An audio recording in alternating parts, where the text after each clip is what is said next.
This production is brought to you by the Recess Bell. Yeah, I mean, I watch sports, dog. Basically, that's what I'm trying to say. I watch sports, man.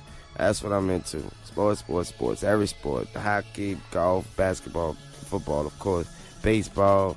You know what I mean? I got a favorite team, a favorite player in every single sport. I'm not going to answer those questions. Let's go!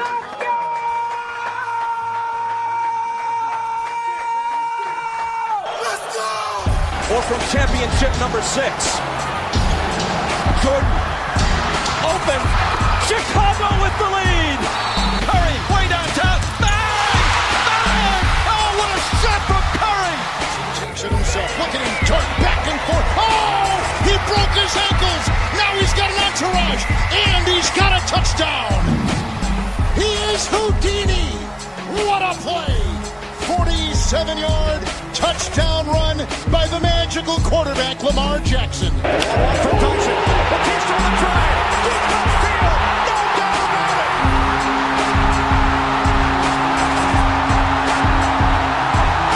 LeBron James, a shot at history. LeBron stands alone. The NBA's all-time scoring record now belongs to LeBron James. Will Kobe give them one last gamer? Bryant on the move with the jumper. He got it! 58 points! And the Lakers lead! Rebound Bosh. Back out to Allen. His three-pointer. Bang! Tie game with 5 seconds remaining. Stroud to the end zone. Touchdown! Takedown! C.J. Stroud leads a magical drive. In the hands of Anthony. Anthony for 3. Puts it in! Knicks by 1 with 8.2 remaining. For the lead. Oh, yeah! Jalen Brunson from downtown.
Yeah, we got intros now, bro.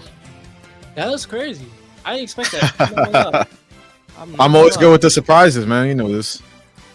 Season 2, episode 9 of the Recess Bell Show. We are here January 31st, year of our Lord 2025 on this Friday evening. Joshua Umahi, the Recess Bell CEO, here with Eric Sincere.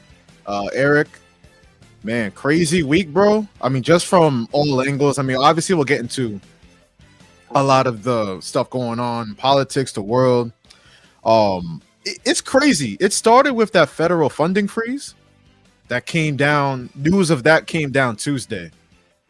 And then everything just escalated from there. Like they said, oh, you know, now we're going to rescind it because they saw like the public pressure was getting to them, I guess. And then that helicopter plane crash that we're going to get into in a moment. And then if that wasn't it, because usually, bro, in when it comes to watching the news, typically, this is how it was for me growing up because it was so stressful for me growing up because I was one of those like idealistic kids. Like, yo, I think things should be this way. I think everyone should be treated with respect. You know, there shouldn't be no bigotry, no racism, sexism, all that stuff. I'm like, everyone should be treated equally. That's how I was raised, right? So I saw quickly that the world was not like that. But the reason why I fell so in love with sports, it literally became my refuge away from all that shit. But some of this shit Some of this shit going down in sports too, man. Like we had not one but two wild stories hit the news cycle yesterday between Terry Rozier allegedly in the middle of an illegal gambling scheme, and then Justin Tucker apparently is the cream-colored Deshaun Watson. Yo, that was crazy. No wonder why he wasn't himself this season. He wasn't kicking the same way. He wasn't automatic from 50 no more. Like, dude, what's going on? Like, I don't understand how could you have this much money as an NFL player, right? Not only that, as a kicker, you're the most like out of the way person on the team. Like, you don't even practice with the real players, right? You're a kicker. How do you get yourself caught up in something like this? You know what's funny? And I made this point when I was on the radio earlier. If you remember back, because obviously the comparisons are going to come towards Justin Tucker with Deshaun Watson. And what I tell people is that even though Deshaun Watson's reputation is what it is now, because after 24 sexual assault allegations, I think it might actually be 25 now. Damn, that's a quarter hundred. Damn. Anyway, but yes, his reputation is that way now. But if you remember before all that stuff came down, before the trade request from the Texans around 2020, right? 2021. This guy was, the way he was described in the media and by his teammates, as a model citizen, a model role model in the locker room, just a stand-up guy, right? So I try to be real careful with saying like, oh, I could have never seen so-and-so doing this. Was Justin Tucker doing this on my bingo card? No. But I've learned not to be surprised by nothing. You know what's crazy, bro? Like, anytime news like this breaks out, things under the tea leaves start to become uncovered, right? So there were multiple tweets. By my count, there were 3 tweets made in 2021 alleging, like they were saying like, oh, I'm not going to speak too much on it, but yeah, Justin Tucker is not going to be seen real or friendly with massage therapists. I don't think he's going to be seeing much of them in the city of Baltimore no more. And I'm just like, 2021? Like, you know that thumbnail meme? Did he know? It's crazy out here, man. But yeah. So nobody's protected in this world, honestly. Like, even if these allegations are false, like the jokes will still go on. Like, we personally don't know as people if the Deshaun Watson allegations were false or whatever. Like, obviously in the civil court, yeah, it stood up, like the cases were dropped and everything, but like, you don't know, like, for real. Like, you weren't there, so you can't even tell for real. But people will still come out on Twitter and Instagram. They'll make these jokes and they'll say, oh, nasty boy Watson. You're just going to always have that to your name. Like, same thing with Ben Roethlisberger. Big Rape. Yeah. I believe he's called now. Big Rape is his nickname. Yeah, man. And that's his 2-time Super Bowl champion. And his legacy is quite literally rape outside of Pittsburgh. Like, and it should be, by the way. I'm not saying that's wrong, but yeah, man, like, it's crazy. And it's funny. You bring up his struggles this season, right? Mm-hmm. If you remember, like, this guy coming into the season and for a long time has been the most accurate kicker in NFL history by the stats. He had made the most kicks and the ratio to attempts. He was the highest percentage kicker in pro football history. So that's crazy, but that's crazy on itself. But then you get into this season, and it's like he starts off the season pretty well, right? And then just at a certain point in October, completely falls off a cliff. And I'm looking like, like the media was wondering, like, is he washed? Like, what happened? Is he just over the hill now? Is he too old? But now in hindsight, they say hindsight is 2020, right? That's what they say. Yeah.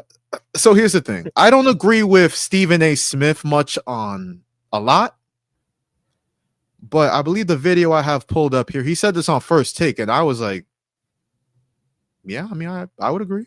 Molly, Yeah.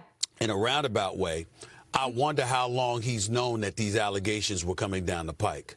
Because we're talking about the most accurate kicker in NFL history. Justin Tucker has made 89.1% of his field goals in his career. The most accurate in history. Yet this year, he was at 73%, which was his worst. His worst of his career. Fourth worst in the NFL among 31 kickers with a minimum of 20 attempts. It was the absolute worst season of his career. If he knew those allegations were coming down the pike, that might explain the inexplicable that we've been asking ourselves all year long. Why the hell is this guy all of a sudden he can't make kicks? What the hell is going on? All right, that might answer the question. So I think there might be something here, low key, because if you remember, Deshaun Watson was an all-pro quarterback, a perennial Pro Bowler. He was in conversations with Mahomes and Allen. You know what I mean? So now, after the allegations hit, remember his play, it wasn't just his reputation. His play fell off a cliff. Oh, yeah. And I just wonder, the weight of your public persona changing, or in this case with Justin Tucker, you're aware that it's going to change because he caught wind. You saw in his statement that he posted yesterday that may or may not have been written by ChatGPT. He said in his statement, not only is this unequivocally false, but I caught wind of this report and its release months ago. So maybe he caught wind and he just couldn't focus on making them kicks no more. I think there's something to that. It's a mental game. Football is a mental game, bro. You know that. Football is a mental game, but even kicking is a mental game. You have to go out there and you have to the mechanics and everything. Yeah, that you put that into that, you factor that in, right? But the mental game, the toughest spot to be in, probably in all of sports, and this is arguable, of course. Obviously, there's a free throw line to tie the game up in the last few seconds, but to tie the game up or to win the game with 3 seconds left on the clock, that's a lot of pressure on the team. You have 52 other guys on your back at that point. So I feel with that pressure, it with that alone, and then with this probably in the back of his mind, because Stephen A. probably right. He probably didn't know these allegations were coming, and it messes him up mentally. I could see how that's a thing for real. I get it. So that's your explanation of probably why he wasn't kicking as well as he was in previous years and throughout his career. Yeah. So Justin Tucker, some people are calling him Justin Tugger. That's his new nickname now. Like you said, they come in with the jokey jokes. Justin Tugger. Oh man, he was accused by 6 different massage therapists of inappropriate sexual conduct, and a lot of this stuff is real graphic. I read the quote during sports talk on the radio earlier on 90.3, and I low-key regret doing that because essentially one of the women said, I'll pull the report up right now.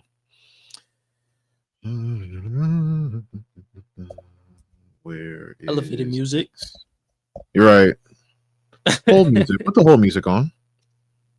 Yeah, 6 massage therapists worked with Tucker from 2012 to 2016, accused him of misbehavior. The Baltimore Banner reported this, that most of the 6 women who shared firsthand accounts of Tucker's alleged actions did not know each other prior. His alleged behavior includes exposing his genitals, brushing them with his penis, and leaving bodily fluid on tables, which the worker said appeared to be ejaculate. So, there you go. Those are the details that nobody asked for, but I gave them to y'all anyway.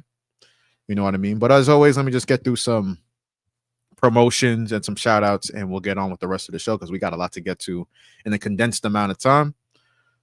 Yeah, we're going to talk about Trump's obsession with DEI. Not even a helicopter plane crash tragedy can upset his narrative. It can't disrupt his narrative, clearly. We're going to talk about that. We're going to discuss, again, we got to Justin Tucker pretty much now, but Terry Rozier, we're going to have you step up to the podium. We got to talk to you. We got to have a word with you. You know what I mean? Going to talk Kendrick Lamar and his rumors about how his Super Bowl halftime show might go. We're going to talk the Eagles and Chiefs making it through. Cam Newton said earlier on First Take earlier this week that he wouldn't trade his Super Bowl championship he wouldn't trade his MVP for a Super Bowl championship. We're going to debate that, get to the state of the NBA, and of course, wants to hear about ASAP Rocky, how his trial's going. I'm hearing some real funny things about that. So, Eric, have you heard of this something called Goonicide? Yo, so I don't know. Have you seen the video of the dude at the drive-thru? I have, yeah. Unfortunately. So Goonin has like it's been a thing. It's a part of brain rot, right? I'm sorry because like I need to discuss this real quick because growing up, goon meant something completely different. Oh yeah, like you a goon, like you in the streets, yeah. But nah, they changed it. Like these new kids, they came up TikTok, Instagram, Reels, whatever. Gooning. What's gooning? You basically horny, I guess. But yeah, you're a gooner if you're overly horny all the time. Yeah. But that's been more in the media now since dude was at the driveway, and it's disgusting. Like there was people protesting the restaurant saying like, oh yeah, I'm gonna goon with him. Like, bro. Yeah, that's insane to say, but I'm not surprised. And the interesting thing about that too is that restaurant, what is it, like a Starbucks, but the workers are wearing lingerie or bikinis or something like that? They're like, I think they're dressed like Hooters girls, something like right. that. Something close to that. So apparently the video that's gone viral, he must have pulled up like a day earlier and they noticed that his pants were down on some weird stuff. So he rolled through again and they was ready. And then they caught him and then he drove off embarrassed. One thing led to another. He has a wife and kid, by the way, and a devoted family. And he just decided like he couldn't live with the shame and killed himself. And hence they call it these people ain't serious calling it goonicide. That's once again, goon meant something completely different. Not to sound like unk status, but back in my day, meant something completely different. Yeah, no, but way past that time. Yeah, but before we get really into everything, Eric, look what the look who popped up, man. Look at who it is. The old Corey David. Yeah, so fresh cut. The retwist, I see it. So here's the deal, right? First off, you're muted. I'm not unmuting you until we set the scene of why we're so happy to see you. Yeah. We're just so happy to see you because, okay, so me and Corey were on WHBC Sports Talk. It's a sports talk radio show. I host it every Friday at 4:00. We did the show together. We left the station around, Eric, we left around like 5:15, 5:20. I'm like, okay. we dap up, we say peace. I get in my car, he gets in his. Boom, boom, boom. I'm getting things ready for the show back here in my at-home studio. And I'm just assuming that, like we had a talk because for more background, this show that we're doing this Friday night, it was supposed to be Wednesday night. You know what I mean? And Corey told me he got his days mixed up, which is, it happens, right? Like as somebody that runs a company, like these things happen. Like you have to accept it. Things come up, mistakes happen. Like I live with that. That's cool. You know what I mean? He said he didn't see the texts that were sent and he got his days mixed up. It happens. It's cool. Mistakes and miscommunications happen. But today I'm like, yo, we talked about it. You know what I mean? We cleared the air. I'm like, okay, Corey's he's gonna be on 10. He's gonna be locked in. He's not gonna let nothing like that happen again. Not a chance. No chance that's gonna happen again. You know what I mean? So I'm fully confident in that. I'm logging on. I'm sending y'all the link to the studio, and I'm like, yo, hop in whenever y'all are ready. Eric says, give me a moment. I'm gonna join. Corey don't respond, but I'm like, yo, like he must be up. He must be, alert. I mean, we talked about this. He's gonna be on time, no question. No question. Time passes. Eric pops in. Corey's still not here. I'm like, yo, what's going on? So with that being said, I set the scene for now. Again, I'm a fair man in my court. I let everybody speak up for themselves. You know what I mean? I let everybody speak up for their cause and give their perspective. So, Corey, if you want to explain now why you popped into the studio 45 minutes late, go ahead. No, go ahead and unmute yourself. I can't unmute you. I want to plead my case. Please try your best. I'll just say this, and I'll be brief. If you are in a situation where you are paying rent, and hypothetically those people might be your parents, if they need you to do something, and it pertains to certain living beings, dogs, that need to be walked, and say you forgot your phone at the house when you was walking them, I'm just gonna put that out there. That's it. Your dog ate your homework? I'm not saying dog ate homework. I said I had to walk my dogs. No, I'm saying usually people go to the dogs as like prime excuse number one. Like, my dog, like it happened, and then you just happened to leave your phone at home, knowing you had a stream scheduled for 6:30. You know, I was trying to get back as quick as possible. I didn't think they was gonna take that long. Now, the dogs. Quick question: what time did it say I hopped in here? Why does that matter? I don't know. What time did it say I hopped in here? I don't know. Why are you asking? I hopped in there when it was like I hopped in at 7:02. Yeah, the stream was scheduled. We were supposed to start at 6:30. So by my count, instead of 45 minutes, like I said, you was 32 minutes late. Sorry, I miscalculated the time. I misrepresented your position. Yes, but you don't say yes. No, I was just gonna say I was in the wrong. My fault. My bad. My bad, guys. Yeah, because Corey, I operate off people's, and I'm not gonna spend too much time on this because I don't like kicking people when they down. You know what I mean? People think I do enjoy that. No. I really don't. But I'll just. I deserve it. I admit it. I deserve it. I deserve it. I'm admit. Look, this is the one time, one of the few rare times that Corey is just gonna admit flat out, no excuse. I was in the wrong. That's one of the rare times is right. That's a fact. But yeah, bro, like your word means a lot to somebody like me that runs a company. So I put you in the thumbnail. I put your imaging in the thumbnail. I had to edit the thumbnail because I thought you wasn't pulling up. Like I had to. Eric is my witness. He witnessed me do all this. No. He witnessed me do all this. I understand it. Look, I'm sorry. Like I said, you got me. My bad. Corey, I learned this from one of my my ex situationships, right? I was told that apologies without changed behavior is manipulation. All right. So that's what I was told one time. Monday, I'll show change behavior.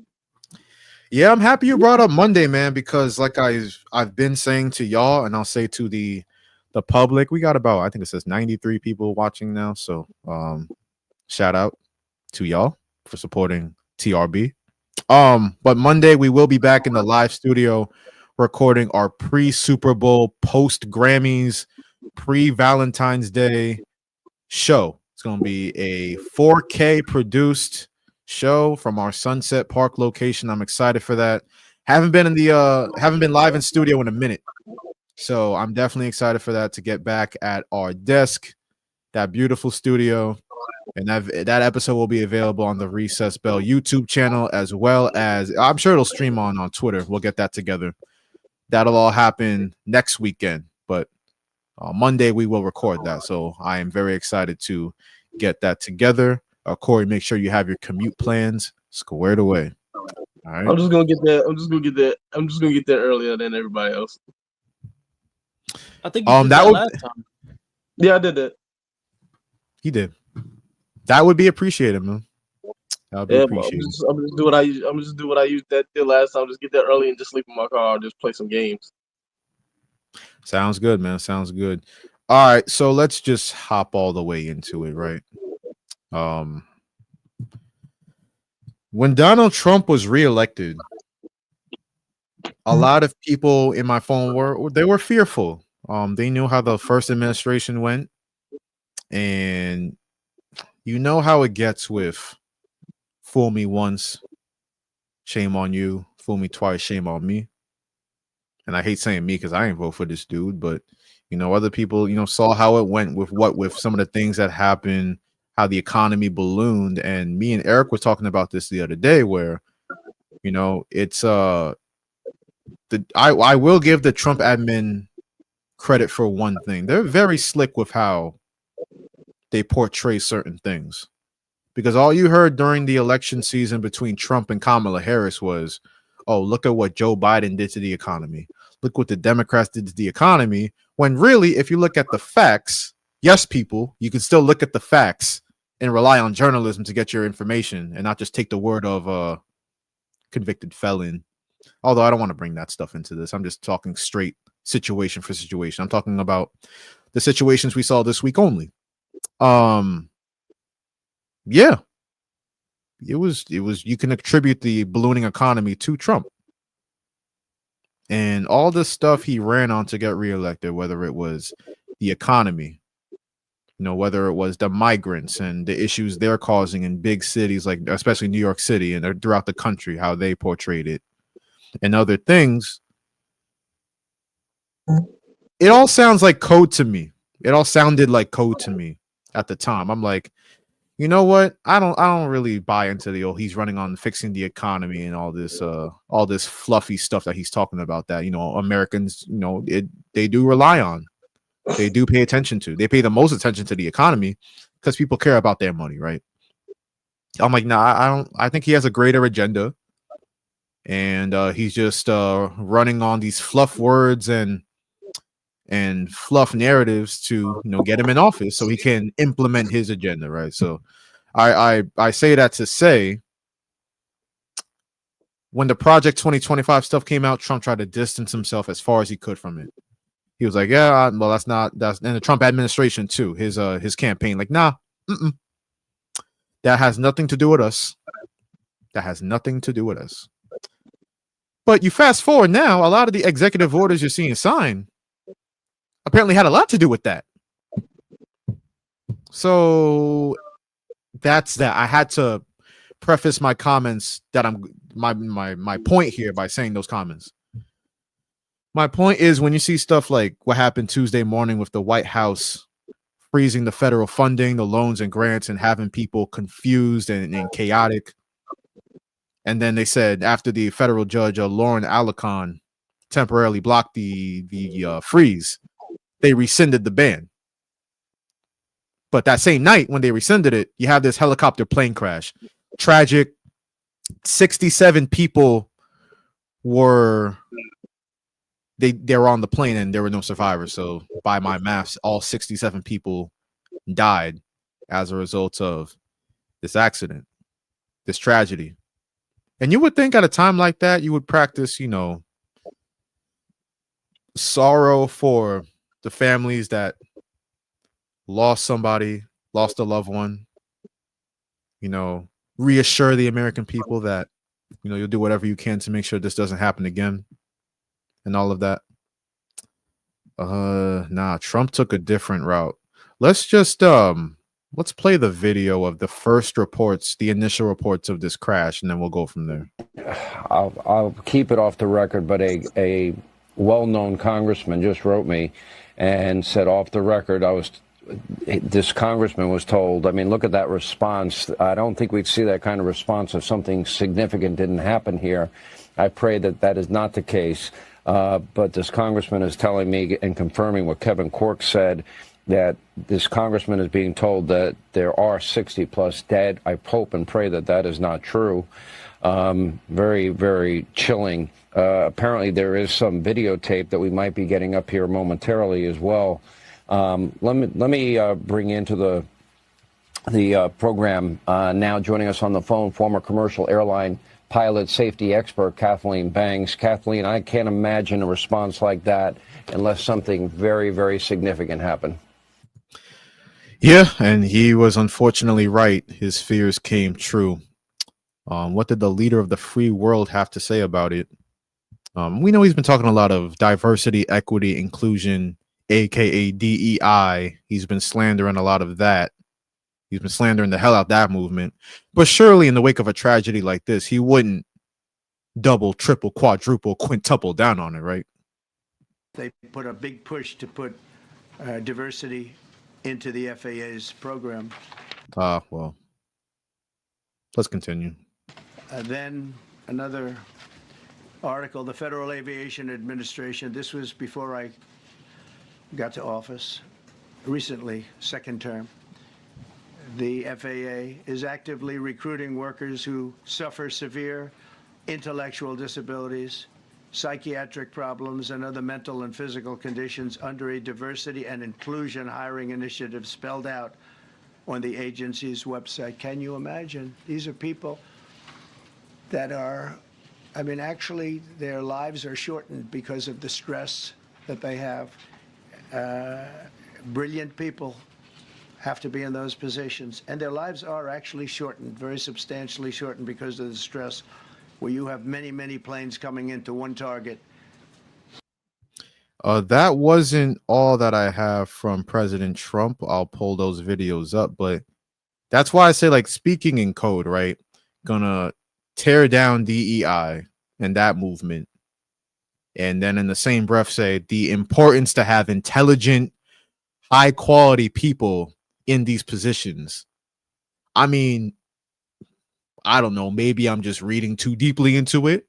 I've been gaslit a lot, so excuse me, but that don't sound like code to y'all. Like, he's saying what he's not really saying what he wants to say, but he's still saying it in his own way that his supporters can definitely parse through. Like that's how I'm feeling about it. That's how I'm feeling about it. Listen, 74 million people voted for this. So 74 million people have to be okay with this, right? Listen, you could talk about the demographic of the people that voted for him, whatever, right? This man had no mercy whatsoever. No sense of grief for the people who had just passed away on this airplane. 67 people in this crash from between the helicopter and the airplane. You had no sense of grief. You straight dove in, wanted to blame the Democrats and DEI. I don't get it. I don't understand it. This is our president of the United States. Why? Because 74 million people thought he was qualified for the job. And this brings me to my next point. Like, how did 74 million people really think? Which they didn't. They obviously didn't. How did they do their own research? They didn't, right? They didn't. All they did was listen to the stuff he was saying, or the people that was surrounded around him was saying, and nothing clicked in their head that he had a whole new bench behind him, a whole new vice president. Mind you, Mike Pence doesn't support him anymore. He doesn't. There's a whole page, Eric, on Twitter, Republicans against Trump. So Mike Pence is just one of the many Republicans that no longer support this man because of his agendas. My thing personally, just watching this whole situation, has been that Trump has always been, his campaign always has ran on fear of, like, okay, fear of immigrants, fear of migrants, fear of minorities, and this is just further excelling that belief that minorities bad. And I'm like, when you think of DEI, right, and the way that he frames it, it almost seems as he's saying these minorities are not as smart as certain people, and I think that certain people need to be put in those positions. And to me, it's just saying that white folks are smarter, so they need to be in those positions. And I'm just like, the main person who caused this action, I could be wrong, right? And this is just from what I'm seeing, was the pilot of the helicopter. Wasn't he white? I know the plane pilot was white. Yeah. The pilot of the helicopter was a woman. They didn't specify what race she was or anything like that, but she was a woman. But she had 500 hours of flight experience, which equivalates to 20 days flown. It was a training mission, so.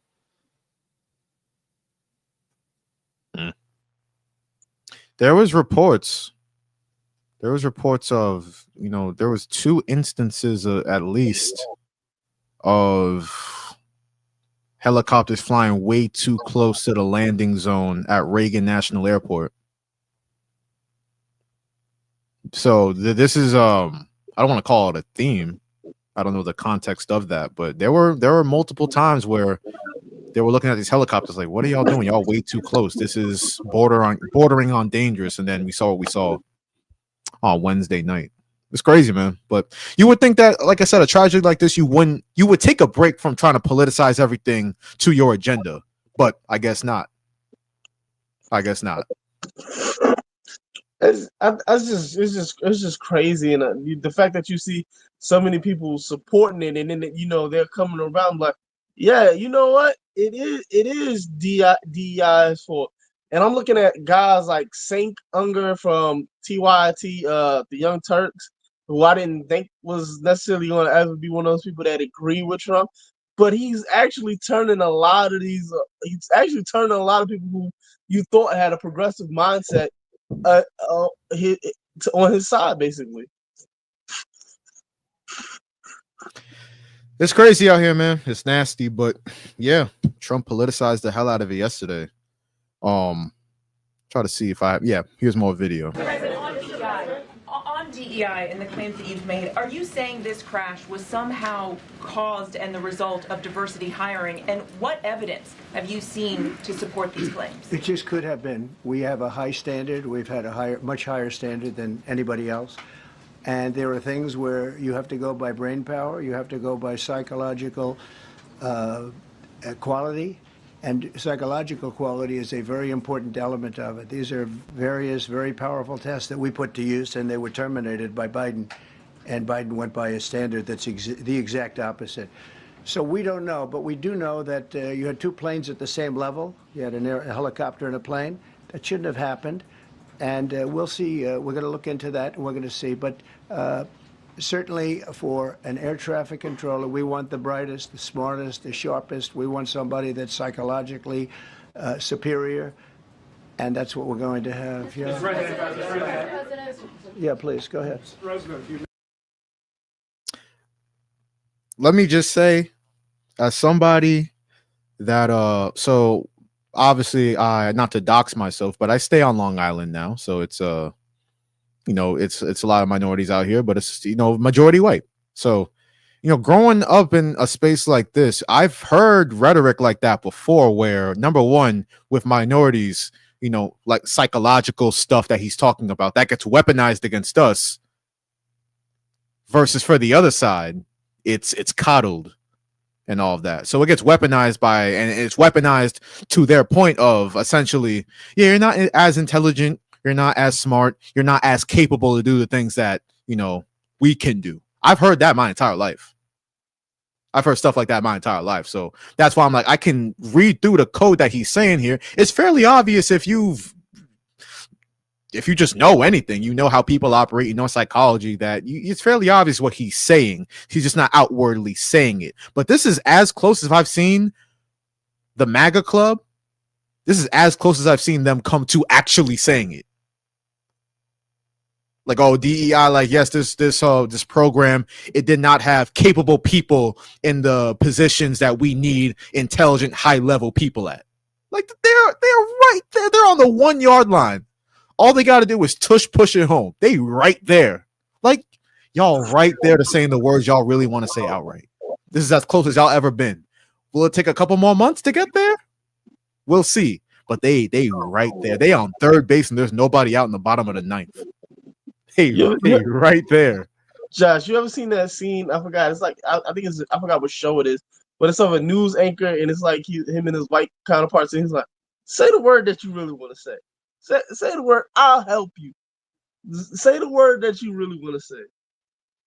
And it's just, I think it's just, and the crazy thing about that press conference that he had was he said it could have been DEI. Like, it could have been DEI related. It's not like a guaranteed situation.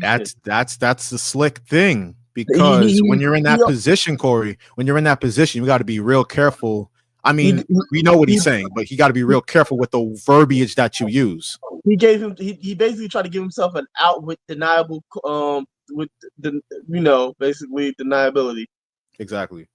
He said, potentially it potentially could be, which in a vacuum or technically, I guess, but that's his out. Like, we know what you're really trying to say. You're just dressing it up with the potentiallys and allegedlys, and that's gonna save you. But we know what the game is, and maybe some of his supporters know what the game is, but like we just pretend like y'all don't see it because he's a funny, quirky president and all that. I don't know. I think his goal is to just be in the headlines every day. He wakes up every day with the intention, like, how am I going to get in the headlines today? And I don't know if you saw it, but he got in the headlines again today. New York Times, he was on the headline for something of, there's going to be a clean sweep, really, with the FBI. It's something new every day. Yeah, and that report is essentially, we talked about it before we went live. That report's essentially everybody that had something to do with him getting convicted or him facing any type of charges. Essentially, count your days. He gonna try to get you out the paint. And you know what that tells me? It tells me that you know that you're guilty. You know that you're dirty. Yeah, nah, low key. This is just me, and I'm sure me and Donald Trump are two different people at the core of it. But if it's me and I know I'm innocent the entire time and I get convicted anyway, like, I don't know. If it's me, I'm sure some people would disagree, but I'm like, I mean, listen, I'm free. I'm free now. Like, as he's free now, he got elected president, so he's essentially pardoning himself. Like, but I'm not going on rage like, oh, okay, I'm going to make sure that y'all get out the paint so I can continue doing what I do. But the thing is though, and I hate to frame it like this, but he's doing what he's supposed to do as far as he's doing the things that he told his base that he was going to do. Basically, people that voted for him, everything he said that I'm going to do, he's trying to prove that point. Started off with the trying to hurry up and do these mass deportations. It started off with, like, I seen recently, I forgot, was it transgender, when they try to get their passports, they're changing the labeling on that and things of that nature. So he's not playing. He's playing to his base. So I hate how this is slowly turning out to, because I feel like it's going to get a lot worse before it gets a lot better. But whoa. Now, do I have that quote correct on the Summer Jam screen? Do I have that quote correct that you just said? Do I have this correct? In a sense, technically, yeah. That's all I'm saying. Trump is a man of his word. Corey David. I'm not saying that's a good thing. Do not saying that's a good thing. I mean, it's admirable. Like, no, it's not. It's not. It's quite terrifying. Wait. Being a man of your word ain't admirable. No wonder you show up late to every stream. That's crazy. No, I think we just cracked the code. Time out. It's actually quite terrifying when you think about it, because when he was president in 2016, a lot of the things that he said he was going to do, he didn't go on, like, to do those things, like build the wall. He never finished that. A lot of things he didn't have conviction behind. This time around, it feels as though he has the backing and the support to carry out certain things, unfortunately. I don't know where it's going to go from here, but from what I've been seeing very early on into his presidency, he did not waste no time. He got into office on the 20th. It is the 11th, or 11 days after that. I'm already exhausted. I'm tired of this, man. But Josh, did you hear the situation that I believe that they're pausing Black History Month and a bunch of holidays? Wait, what? You didn't see that report? Nah, you're going to have to link me to that, because that's crazy. Please say psych. That's not actually having bored. it. I'm no. This can't be life. I'm not having it. No, bro. I'm actually happy you brought up Black History Month because the recess bell, and then we'll move on to sports, I promise, because I'm already getting exhausted by this conversation. But the recess bell will be having a Black History Month campaign starting tomorrow. We'll change the logo. We'll start our campaign. Last year, we had a lot of fun with it. We had original Black content posted to the website pretty frequently. Our series celebrating Black creatives will be returning. We'll platform creatives in our own ways, whether it's by an interview, they hop on a podcast with us, or anything else. We're creatives. We'll figure it out. But celebrating Black creatives, that series that we had last year, will continue. So anybody out there, celebrate Black History Month with us. Share your work with us. We'll platform it. That's what the Recess Bell is all about. You know what I mean? So I'm very excited for that. Starting tomorrow, February 1st, year of our Lord, 2025. Let's have some fun, guys. Let's move away from politics. Let's have some fun. Now, we already got to, I brought up at the start of the show, 2 wild sports controversies that really came down at the same time yesterday. So we already got to Justin Tucker to start the show, right? Let's focus on Terry Rozier, Heat point guard, formerly of the Charlotte Hornets, was traded to Miami last year. He is now he's under. I can't even say it. He's under federal investigation. He's under federal investigation. What's up? Well, we still got this thing posted up there. I just wanted to represent your quote in the best way possible. You want that ticket? Nah, they're staying there. Come on, Killer. Come on, you're wilding. You're wilding. I'm staying there, bro. I thought it was supposed to be a high and by statement. The sun got me on some. You gonna keep me? You gonna keep this up? You act like I'm misrepresenting you. You said verbatim. One thing about Trump, he is a man of his word. Like he's staying true to what. He's staying true to what. Like that. You said he's staying true to what he's told his supporters he would do. So he's a man of his word. We honor that. That's admirable. That's what you said. No, I did not say that's admirable. I said, Corey, you about to get me killed in these comments. You about to have me. You have people thinking I'm a black Republican. No, okay. You know what? I'll put your disclaimer ticker up to lighten the blow. Right? We'll do that. All right. Thank you. Right I there. appreciate it. The comments made by Corey David are on his account of his own independent view. They do not reflect the recess. They do not reflect the recess bell at all. Hey, they do not reflect our views as a company. You know what I mean? That is not the case. I did not do this. No, that's wild. That's wild to keep that up. Well, maybe I'll take it down if you give your opinion on the Terry Rozier situation, given that you are a staunch Hornet supporter, and allegedly he was tanking games. They allege this, that he was tanking games allegedly as the Hornets point guard. To me personally, I didn't see any tanking. It's just a bad team. Because you never know what type of night that you're gonna have as a Hornets player. Not to cut you off, but as evidenced by the Jonte Porter situation, wouldn't a bad team be the perfect situation to get into a sports betting illegal controversy? Like if you're on the Celtics, right, you're not gonna mess around with the winning formula. If you're on the Knicks or the Rockets or the Thunder, you're not gonna mess around. But if you're on the Charlotte Hornets, the doormat of the NBA, I don't think. I think if there is any sufficient evidence of him doing it, you'll be able to easily find it, because with the Jonte Porter situation, he was a bench player, so he could kind of finagle that type of situation where, in a sense that he can make it look one way than what it actually is as a starter. Especially if I believe the time they're talking about before the trade, I think LaMelo was already injured, so he was already the starting point guard at that point. So you could tell if he was like severely struggling.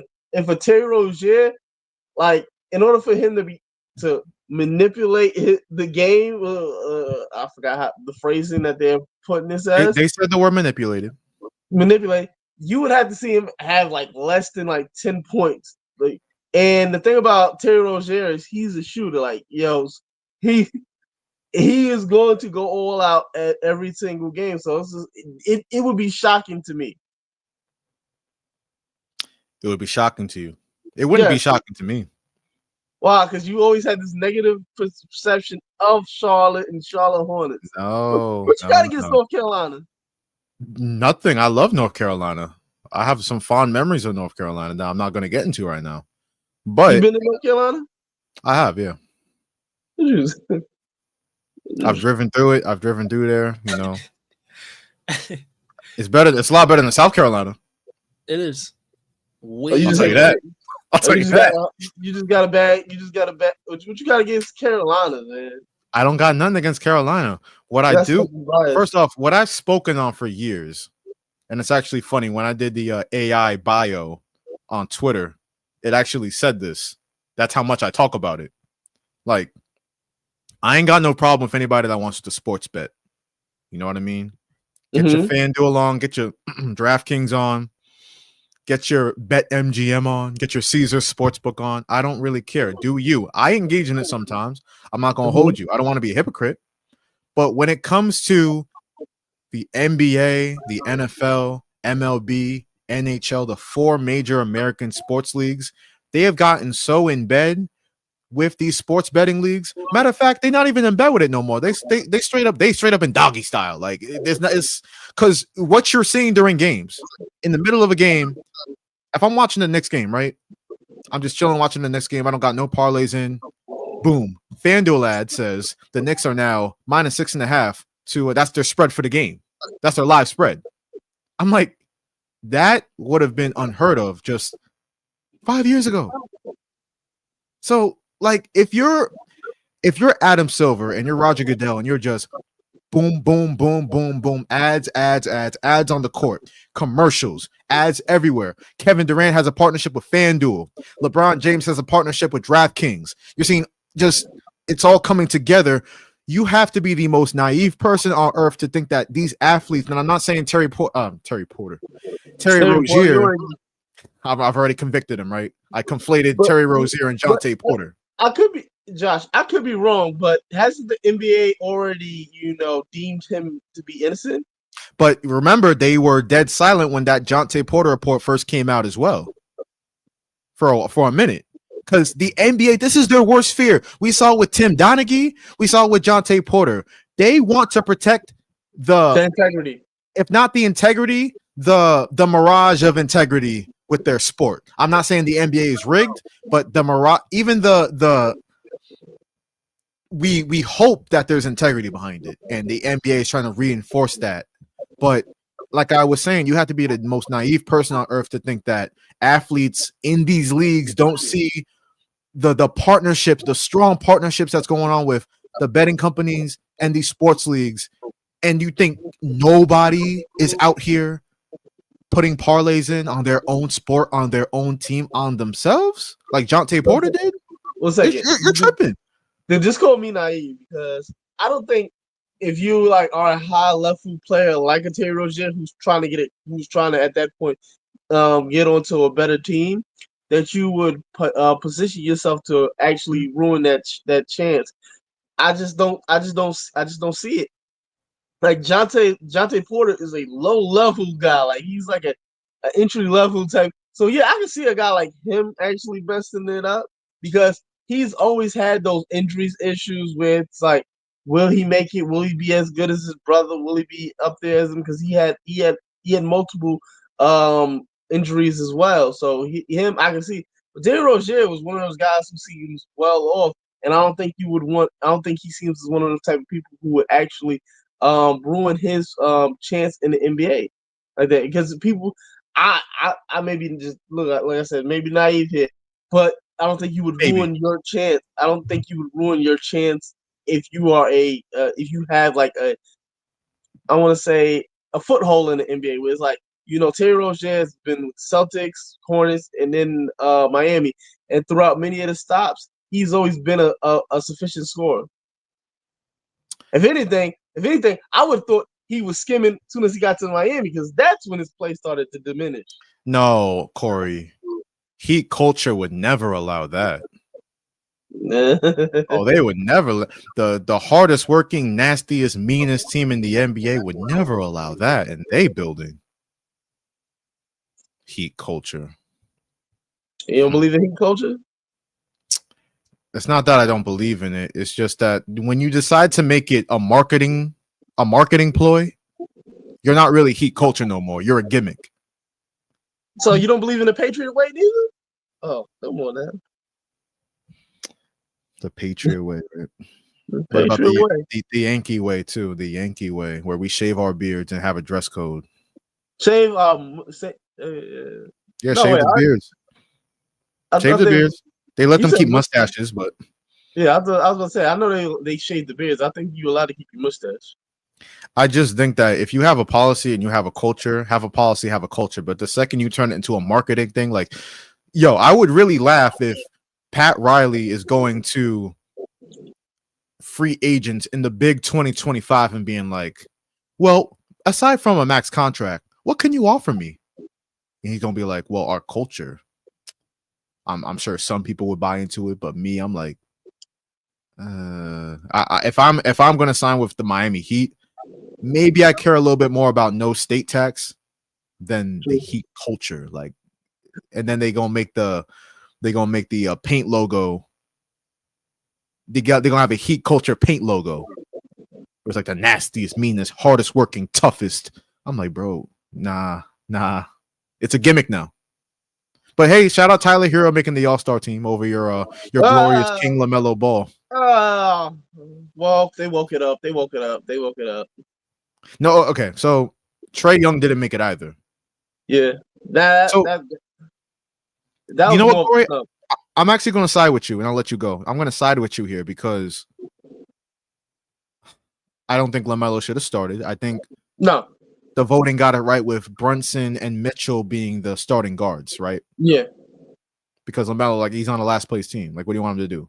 But when it comes to the numbers that Trae Young and LaMelo have been putting up, I think the Trae Young one is a lot more egregious because he's leading the league in assists. Yeah.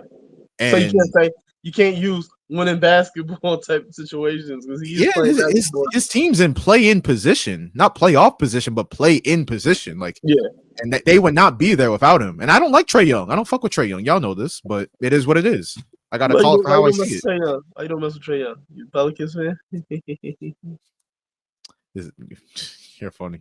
What? Funny, man. I don't even know what that means. I don't even know what you was going. You mean a Knicks fan? I have not. He said Pelican fan. Like, Corey, are you? I got his football state mixed up with his basketball state. I mean, shout out Kellen Moore. He woken it up. Kellen Moore. Now, Eric has some inside info on Kellen Moore. He was with the Cowboys organization for 5 years. Yeah, shout out to Kellen Moore. How should I feel about Kellen Moore potentially being the head coach of the New Orleans Saints? Can I ask a question? Isn't his team going to the Super Bowl right now? It's not his team. It's Nick Sirianni's team. Who's the offensive coordinator? Kellen Moore. But I'm sure Vic Fangio on the defensive side has a lot to do with that too. Eric, how should I feel about this? It comes from the Jason Garrett era. So, how you think of Jason Garrett? That might be how you want to think about Kellen Moore. Well, I have seen that. Okay, so the Eagles were either the first or the second best running team, the best or second best rushing team this season, but they were also second last in passing offense. So he doesn't really strike me as a quarterback whisperer. I know he's had success with Dak Prescott, and I know Justin Herbert put up his stats last year, but when Kellen Moore was with the Chargers. But I mean, I went into this offseason like I'm not really going to be moved by anybody that the Saints hire because I just think it's a clown show at the top.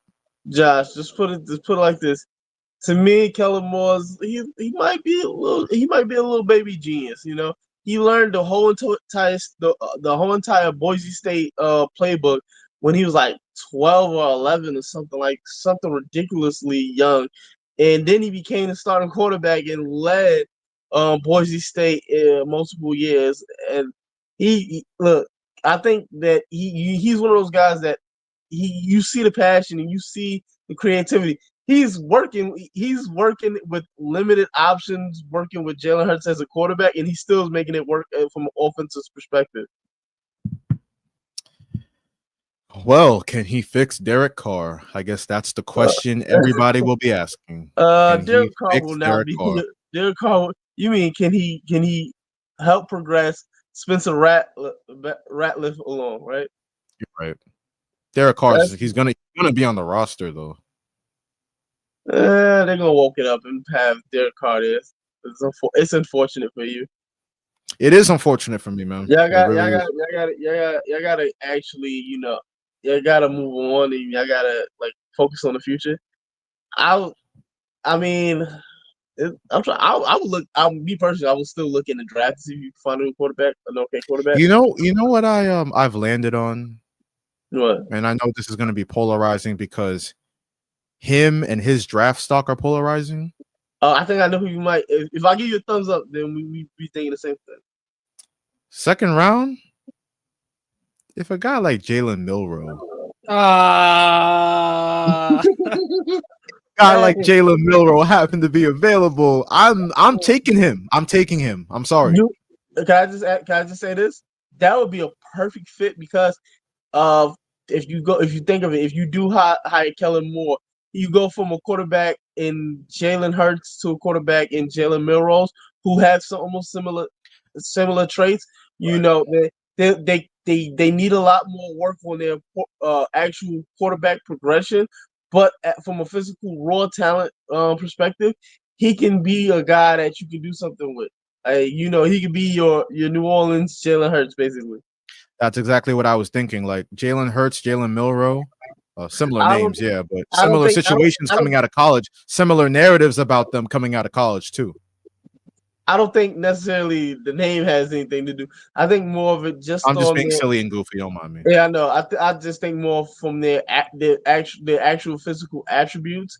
He's, as we know, that Jalen Milroe right now is just more of a raw prospect where he relies a lot more on his athleticism than actually going through his quarterback progression. I mean, going through the actual progressions of plays and everything like that. So that's something that he needs to work on. And I felt as though if you do have a situation where you have two young guys and a Ratliff and then Milroe, you can I can say you can fan the flames of competition and see who will rise to the top. Yeah, I would definitely I would welcome Jalen Milroe. And as far as Kellen Moore, like that'd be a weapon. That would be a weapon. I would like to at least see us try to get a quarterback. And again, it's not a great quarterback class. You're already seeing scouts come out and say, like, yeah, we're not really moved by the Cam Wards and the Shador Sanders of it all. Hey, Josh, y'all gonna get Shiloh Sanders? I saw his comments today. I said, the first thing break down what he said. The first thing he said, the first thing people kept saying was, "I'm not surprised in the least." So at the Shrine game, there's been footage going around of Shiloh, who plays safety, getting cooked in one-on-one drills, right? And then people came out with the narrative that he is struggling and has not improved his draft stock. If anything, he's actually damaging his draft stock. And so he was speaking to an interviewer, and he said, "What do you think of the negative comments and stuff that you've been getting?" He said, I can't help it. They even say bad things about our president. So I'm not affected by it. So if they was gonna come for our president, I'm not bigger than the president. So they probably was gonna come after me as well. Everybody was like, not surprised in the least. Okay. Oh, where's my bottle of Coon Control? Gotta spray it in his direction real quick. I was like, that's wild. Negro, we can see and hear you. They don't care at this point. I think anybody that rocks with Trump, like they emboldened, like they won. So it's daytime. Before we move on though, speaking of winning and it being their time, you know, Corey, we've talked about this a lot. A lot's been made of Kendrick Lamar's Super Bowl halftime show. Oh, brother, you woken it up. And no, a lot of conversation has been had about will Kendrick Lamar perform Not Like Us in New Orleans 2 Sundays from now. He tried to perform that, so my lawyer be there in like 5 seconds. I'm sure Drake's lawyers will be there too, because I'm sure that was one of the motivations for getting that petition that he withdrew, and then the lawsuit that came after. I'm sure that was part of the motivation in doing that. You don't want to see that song calling you and your people a pedophile.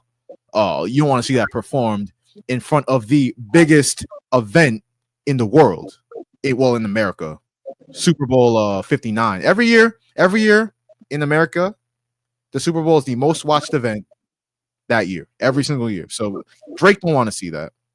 But Corey, I have some bad news. It looks like he can't avoid it. Halftime show. Catch Kendrick Lamar at the top of his game. It's February 9th on Fox. They are advertising it, so that would lead me to believe that he fully plans to perform this song on February 9th. I have a sneaking suspicion on what's going to happen with that. They're not like us thing. They can only go 2 ways, right? I always knew he was going to perform it. It's just, how is he going to perform it? It's because there's 2 ways. There's 2 training of thoughts here. One is he's probably going to go, full on out. Everything's mentioned, Drake name or everything. But then there's a part of me, because watching these Super Bowl halftime shows, you've noticed there's always been like a portion of them where it's like they'll cut up a song where it's not necessarily the full version of that song, and they edit it in a way where it's like quick so they can just move on and try to fit as many songs into the set as possible. So I could see him going like them starting to like the song, and it goes, I see dead people, and then it goes, dun-dun, and then it goes, and then it's like, they not like us, and then like he just going into the chorus. They go into the chorus, and then he goes like, he might just pick out like a random part of the song and say that, and then switch over to like some of the stuff from GNX. That's a good point. You want to see another ad? Oh, brother. Well, I like this one. That New Orleans swagger on it. Oh my god. I feel like Tyrese. Oh my god. Congratulations. Ooh, I like that. I love that. Put that New Orleans sauce on it. You like that? You know what, Josh? You probably like that new Popeyes and Don Julio collab. Don't you? You practice. Josh gonna be first in line to get that Popeyes and Don Julio sandwich. What did you say? You gonna be the what? Josh gonna be first in line to get that Popeyes and Don Julio sandwich. You gonna be first first front center. Yo, I told them yesterday. I was so offended when I seen this shit. I said they basically said, "Here, nigga." Yeah, that's what it is. But yo, I told them yesterday. I said, yo, dudes was dying over the chicken sandwich. You remember that? Everybody remember that. 2019, dudes was dying about the chicken sandwich. We remember. Who's to say a dude won't come there with an RPG? Be like, I'm protecting myself. I know what happened last time. Like, son, they putting it in the sauce, B. They putting Don Julio in the sauce, B. You ever watch the movie They Clone Tyrone? It's in the chicken. It's in the chicken. It's some real undercover brother type stuff. General's fried chicken. They know what they doing.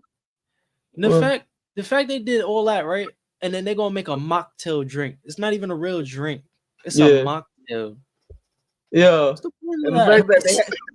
hey, I just want to point this out. If you looked at that commercial, who was always holding the Don Julio? They know. They know. They know. We ain't have a black CEO in the thing. It was like, hey, you DEI niggas. Yo, listen. When them Popeyes chicken sandwiches dropped, Trump was still in office. Trump get back in office. Now they doing Popeyes Don Julio. Yo, talking about the agenda. Yo, because like you said, look, it was like this before he got out the office, before shit hit the fan. You had the chicken sandwich that came out. Now they say it's supposed to be like one day, like they say it's supposed to be one day, right? I'm telling you, they're gonna start rolling these out. That's the worst thing they could do. That's the worst thing they could do. One day? Yo, son. Do you like I don't know if you remember how crazy that chicken sandwich thing was, because you know him, near Nassau, there's the Popeyes over there, right? On Hempstead, right? Yeah. I remember coming from work and I would see lines, like literally almost accidents happening to get to this chicken sandwich, man. Now you gonna have people ready to crash out over some Don Julio and chicken and fried chicken. It makes it no better. It's one day. What do you think people gonna do? Oh, we sold out. Now you eyeing the next person that actually got the meal. Now it's like we're gonna take this back to 2011 when them 11s dropped. Like we're gonna get you. Yeah. And the worst part is I'm seeing niggas like, hey, you can call me whatever you want. I'm gonna be first in line. I'm gonna get me that chicken. I'm not going nowhere near Popeyes, yo. Nowhere near it. Donald Trump gonna be like, you see what I'm doing for the economy? I got the chicken and the Don Julio. Black folks love it. Black folks love me. Bro. That's up. No, you know why I've been crying, laughing this entire time? Oh my god! Because I still have the vivid memories of literally witnessing people on the corners. They were standing on the corners with Popeyes bags. They was reselling it like some dope. They was reselling this shit. Hey yo, John. When y'all start seeing people selling that the sauce, they gonna be like, it's that Don Popeye sauce right here. You know, yo. I seen somebody diabolical. They said, I'm gonna get the Popeyes Don Julio, pour a little honey pack stuff on it. I'm like, bro, what are you doing, nigga? What are you doing? Yo, listen. I feel like it's gonna get as crazy. It's gonna get like you're gonna have dudes walking up to other people. They're gonna be like, "Yo, you ready to die about that meal?" Nah, you got it. I'm just handing the meal right there. Like you got it, bro. Nah, but you gonna see somebody who like, I'm not handing up my dime, my guy. Not handing up my dime. Yeah, I'm telling you, it's about to get crazy. It's about to get real wicked, and then you gonna have. And then, like, you know how you said it's a mocktail, it's not really like that. People gonna really bring their own little Don bottles and pour a little bit. Yeah. Yes. Yes. It's about to be real niggerific out here. It's gonna get nasty. The DEI meal. One second. Ask yourself this. Think about this. They releasing this at the start of Black History Month? Yo, nah. You know there's going to be, I think Corey's like a prophet, because there's going to be a video on TikTok or somewhere of them. They got the sandwich, like they take the top off the sandwich, and it is the honey pack is just oof. Gonna be a movie tonight. I'm gonna tell you right now. There's gonna be something that's gonna be so filtered. It's gonna feel like one of them old minstrel shows that they used to do. Yo, you gonna have somebody pouring the honey on the honey pack stuff on them, and you gonna have a nigga with the Don Julio bottle on the top of his head.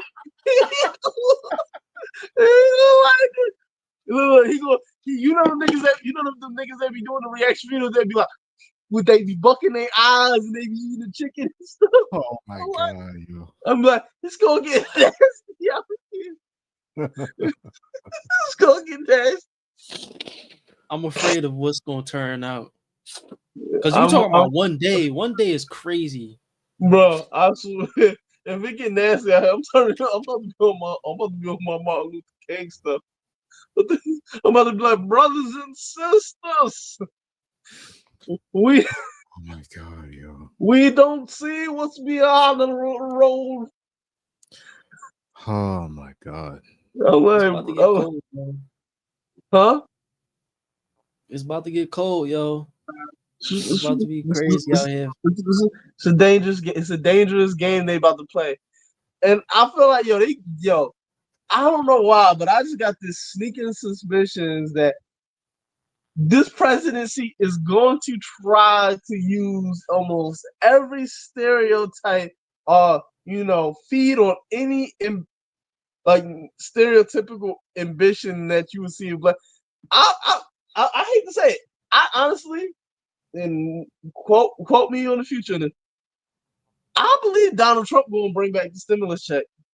Just cause there's certain ignorant folks that was like, I love Donald.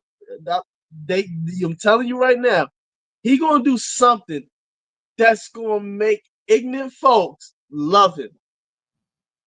He gonna feed on some type of deep down ambition. I'm telling you. I'm sure some people will still be expecting a stimulus check because they believe that Trump gave them the first one. Yeah. So you got Stephen A. Smith out here saying I was a damn fool to even think about. I'm like, bro, you don't got to disrespect that lady like that. We know you was always a conservative, so you ain't even got to play that game with us. Me and Eric talked about this before the show. Like, it's alarming how Trump really tapped into the incel lane. Like, if I'm sure, like, okay, so you know how they have like the statistics on, college educated people that voted, uneducated people that didn't go to college, and of a certain age group. You know what I mean? They would never. This is impossible, but I would love to know like the incel percentage. Who voted for Trump? Who voted for Kamala? There's a lot of incels out here that, you know, damn well, even if their politics completely align with the Democrats, they was not going to bring themselves to vote for Kamala Harris. I just know there's a group of people like that. Nah, yeah, you just got that class of people that couldn't get right. They just no matter what you say, Trump their daddy. Trump daddy to them. That's a fact. It's like, they think they finally gonna bring peace.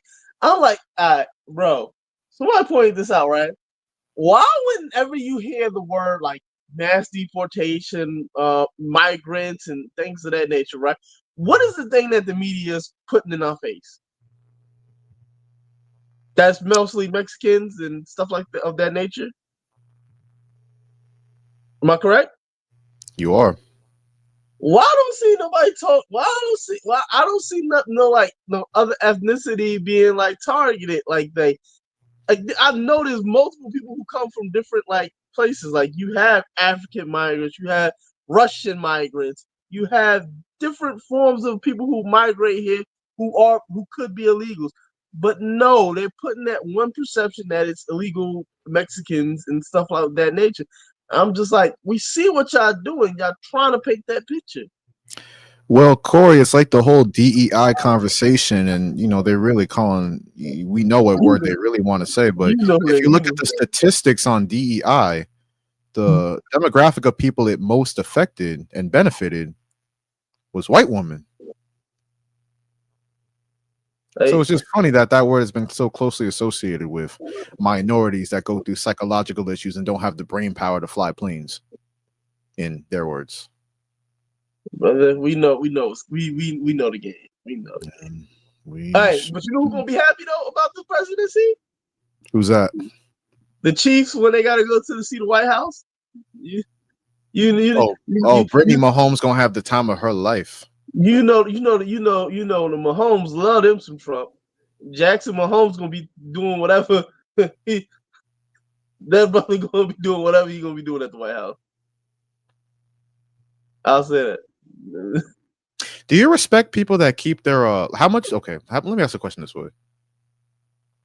Do you respect people that are they care about politics, but they're real quiet about who they'll go for?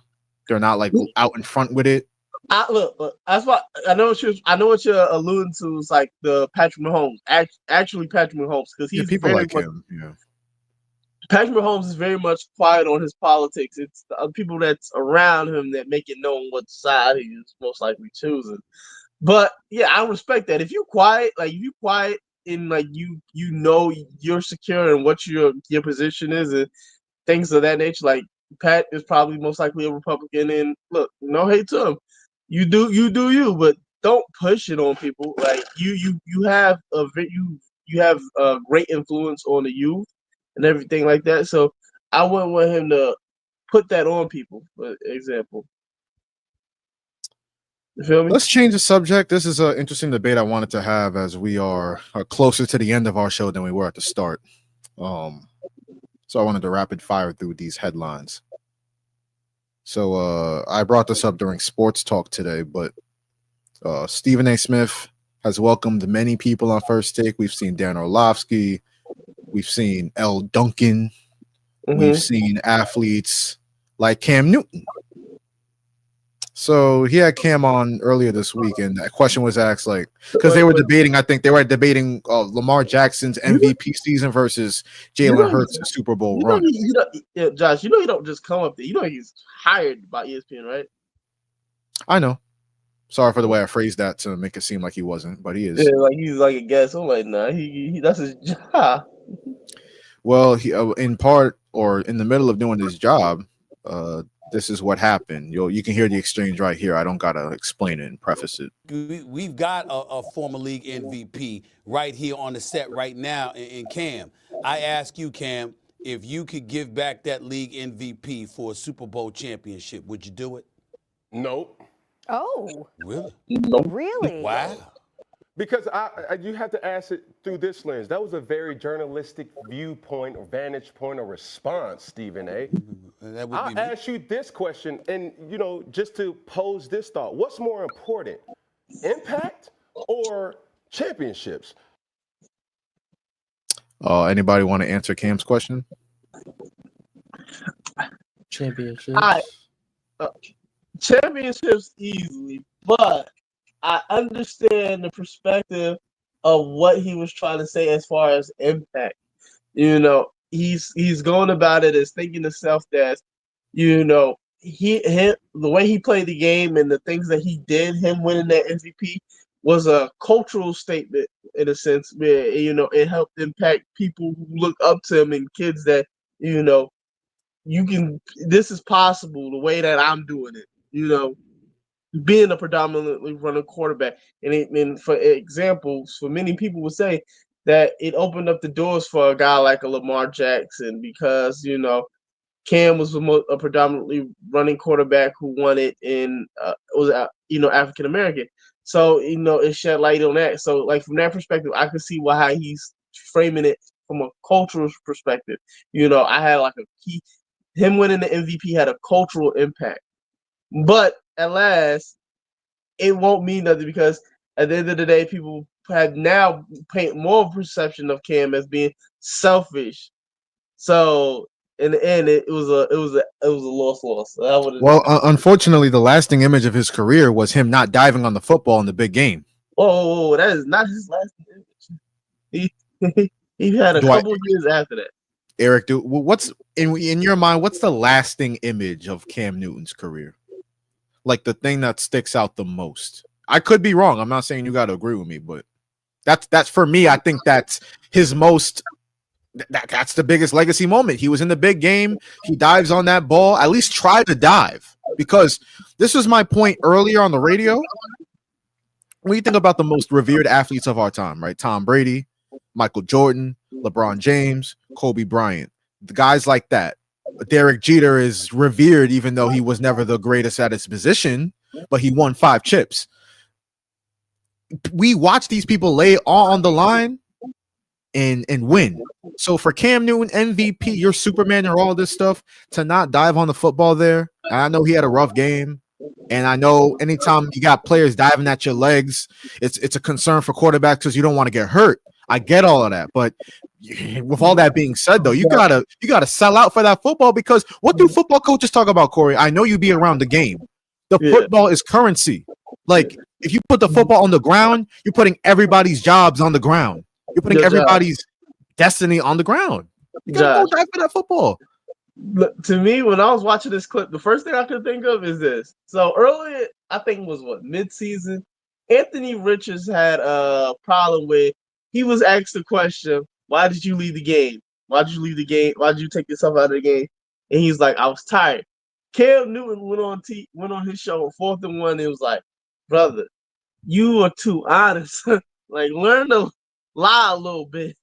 Like, Cam, this was your time to take your own advice, brother. You was too truthful in that moment. I would not have been. I'm taking the championship. I'm taking the Super Bowl. I know how big winning an MVP is, especially for a black quarterback, right? Because we know the stigma about the position. I guess some people will call it a DEI position now, because we letting guys like Lamar Jackson and Cam Newton win MVPs and all that. But I digress. I'm taking the Super Bowl, though. Where do I want to go next with it? Corey, you caught up on the ASAP Rocky trial?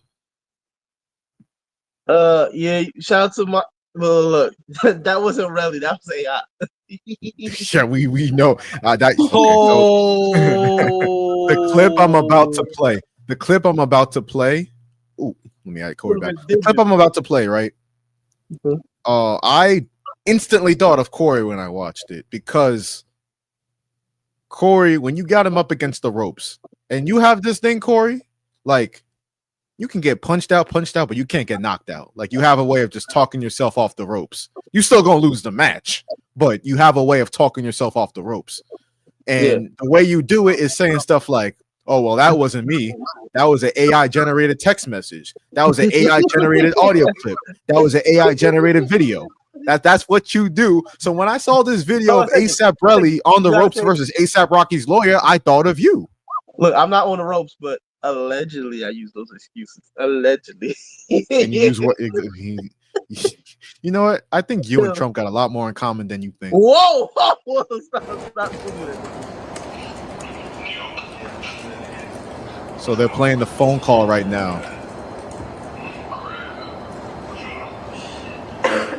And he has to admit and recognize that it's him on the phone call.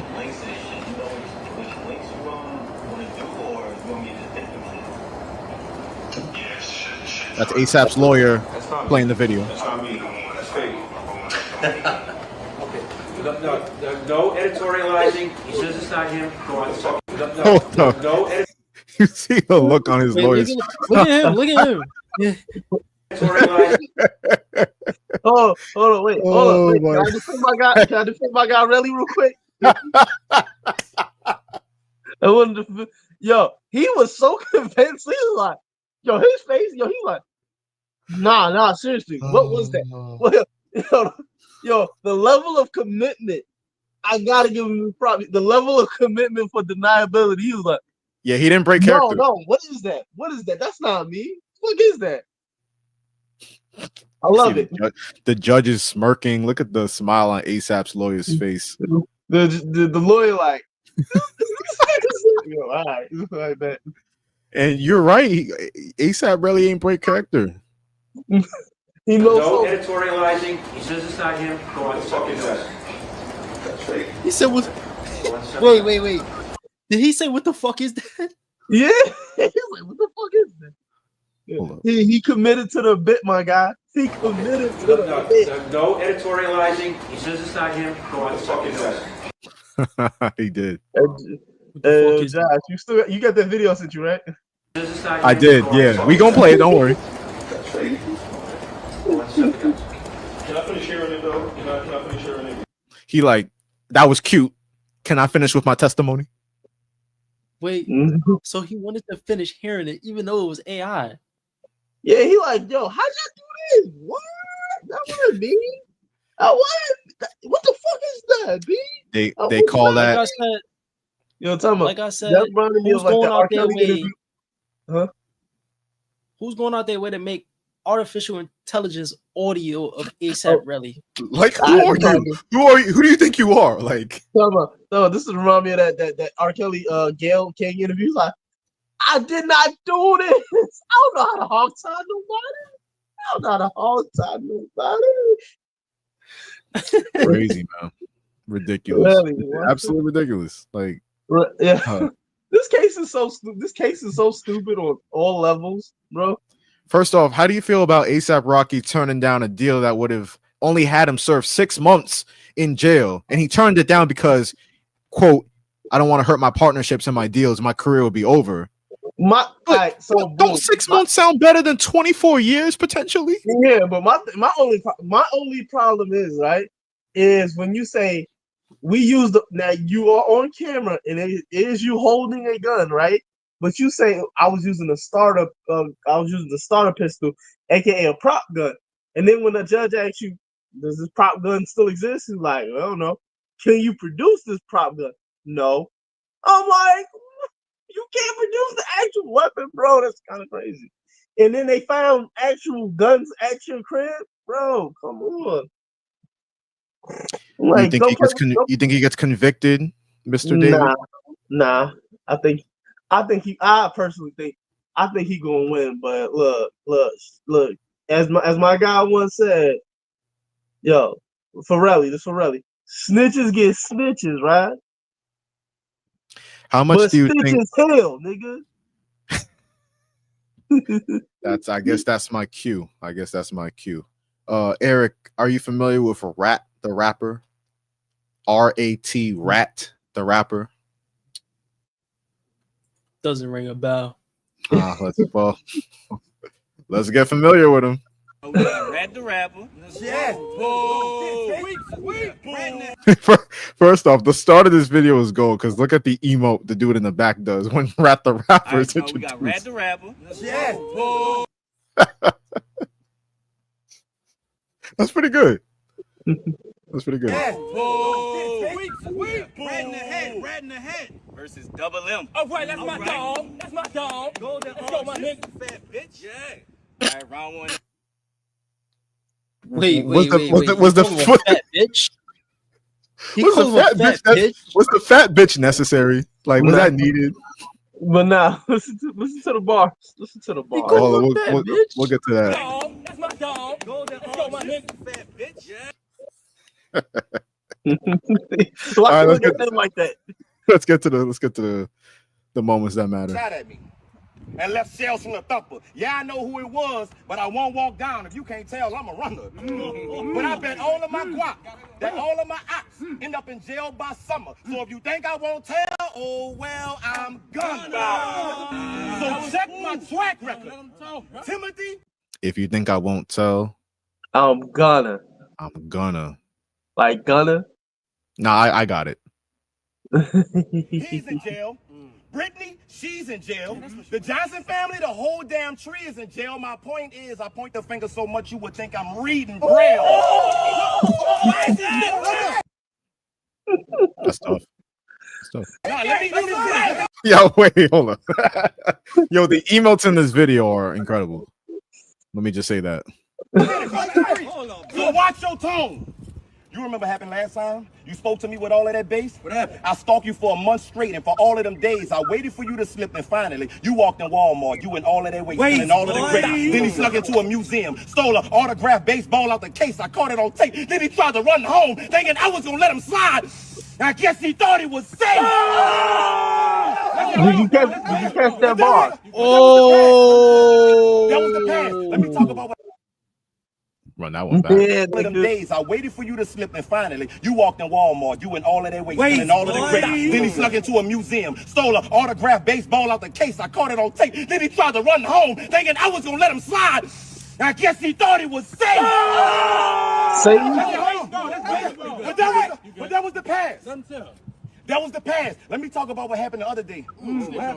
I seen something on the block. His cousin just got shot. They slumped him with a Glock. It was so much blood gushing from the shots, my stomach was in knots, but only because I know who scratched him, and now I'm itching to say something to the cops. Who did it? Who killed my cousin? Hold up. Let me get back to this point. Messed up the sequencing. But that was the pass. That was Run the this pass. one back. Let me talk about what happened the other day. I seen something on the block. His cousin just got shot. They slumped him with a Glock. It was so much blood gushing from the shots, my stomach was in knots, but only because I know who scratched him, and now I'm itching to say something to the cops. Wait, let me tell.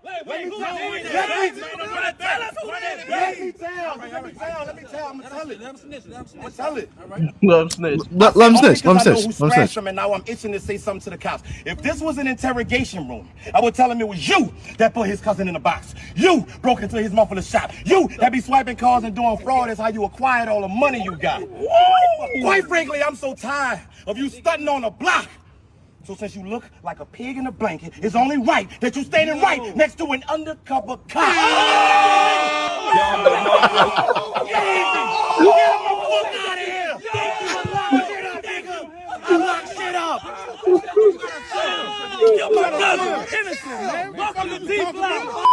Yo, they really yo. I'm telling you. Hey, them bars is hitting. But wait, there's more. There's more. We got a good one right here, man. We got Arsenal versus Rat the Rapper. We did the coin toss off cam. Arsenal going first. I heard your bitch pulled her titties out. I'm like, what is this really about? Rat the Rapper? You live in Mickey House? Talk to him. You need me to really come pull that blicky out? Come on. I will put you on a mouse trap. You took the sticky route. You can't spell bars without putting that arse in it. Let's go. That's good shit. Go ahead, man. All right. Go ahead. Rat the Rapper is on you. Let's go, Rat. Oh, you wildin'. Rapping about violence and all y'all smiling at Arsenal rhymes. Not knowing that ain't gonna be the only bars that he'll be behind. Rat on this nigga. So keep talking about how you grip iron, how your blick fine. And I ain't talking about sucking dick and eating pussy when I say I fuck with 6ix9ine. Let him cook. 6ix9ine shout out. So tell me more about your heater and how it blow like a car vent. You seem confident. So if the ops was to swarm in, I know you would walk out with your head up and your chest out and your arms bent. You looking like, what that's supposed to mean? When you know damn well what I inform meant. He about to end his whole career. Watch this. Oh, man, that's crazy. You say you throw bullets that'll burn a nigga like a bee sting. Well, you might want to be nervous. Like walking in the house and somebody tell you take your shoes off, knowing your feet stink. I don't care what he think, what she think, what we think. When you walk in that precinct, let me know what the police think.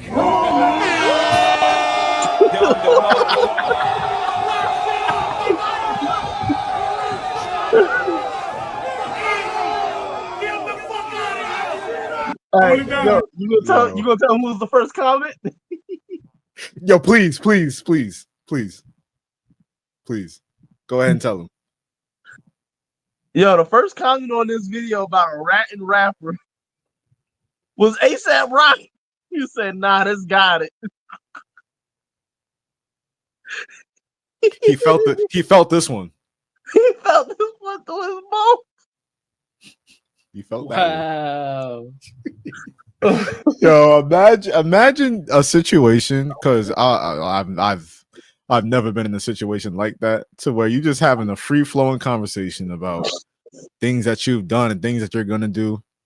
Say it, and imagine just your closest friend pulling that shirt up, and you just see that wire hanging down. It's like, hey, snitch and rap. Snitch and rappers. We making it come up. Not. You know, we have a new interview series on Creator Chats. It's called Creator Chats on the Recess Bell. New interview series. I rebranded it. I would love to get Rat the Rapper on an interview. He gonna ask you how you doing your taxes and shit. I'll try to I'll try to walk the tightrope, but I want to know more about his story and where he came from. And hopefully he don't sell me an undercover cop cover story either. Hey, just don't ask him how you get financial aid. Yeah, what I plan to do with my grant money, right? What I plan to invest in. Corey, hey, since you're go ahead. Yo, Rat the Rapper gonna be like, hey, your back don't seem that bad, brother. I heard about the cases. Hey, he gonna ruin my injury case. You're right about that. Well, I'll have him know that. You know, that's an interesting thing. They for high stake injury cases, they will hire PIs to follow you around. Yeah. So if y'all been following videos where it's like the guy, like some people be with the neck bracelet. Yeah, now let me just say, let me look in the camera. If y'all are following me around, nah, he really fucked up out here. Yeah, fucked the city up with this one, man. I'd be answering that phone or I'd be answering that door like the SpongeBob fish that when SpongeBob and Patrick were selling chocolates. That's how I answer the door, yo.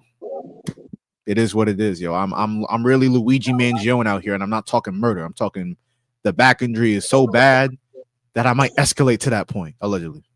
Bars. That's what I would have for Rat the Rapper if I get him on a podcast. Why did that actually sound like? Why did that actually sound like a bar though? You know, I used to take part in the ciphers in high school. Back in the day, back in my glory day, you know what I mean? When I peaked in high school, sure was.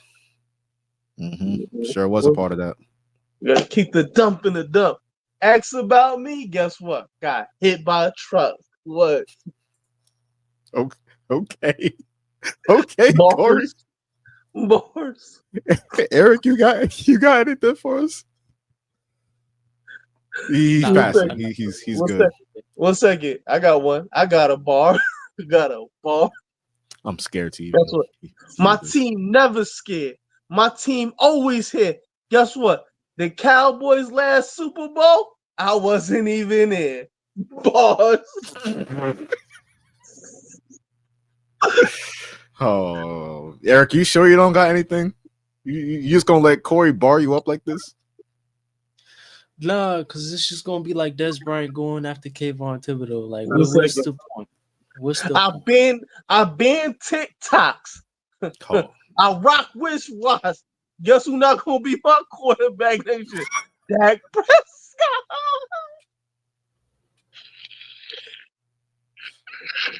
You got one. I would really love to see how you work in Brian Schottenheimer. I would love to see how you could work that in. Okay. I set the bar high. Get it? The bar high. My gun go. I don't squall. Guess what? You think this offense gonna go anywhere? Guess what? Our coordinator and head coaches Ryan Schottenheimer. You shitting me? Yeah, Corey wins that round 3-0, I guess. Yeah, you know they not messing with me. Oh yeah. And look. You haven't watched that episode of the Boondocks? Lethal Interjection was like you just mad because your ass is old. Tell that old ass nigga Des Bryant still my defensive. Tell that old ass nigga Des Bryant still stop talking on them young niggas, man. No, yeah, come on, Des. Like, come on, Des. You punching below your weight class. Like, come on, bro. Like, Stop tweeting with these children, Des. Like I'm pleading with you, man. I'm being honest with you. I'm being honest with you. What was it even about? Like, what was it about? Like, what was the subject matter?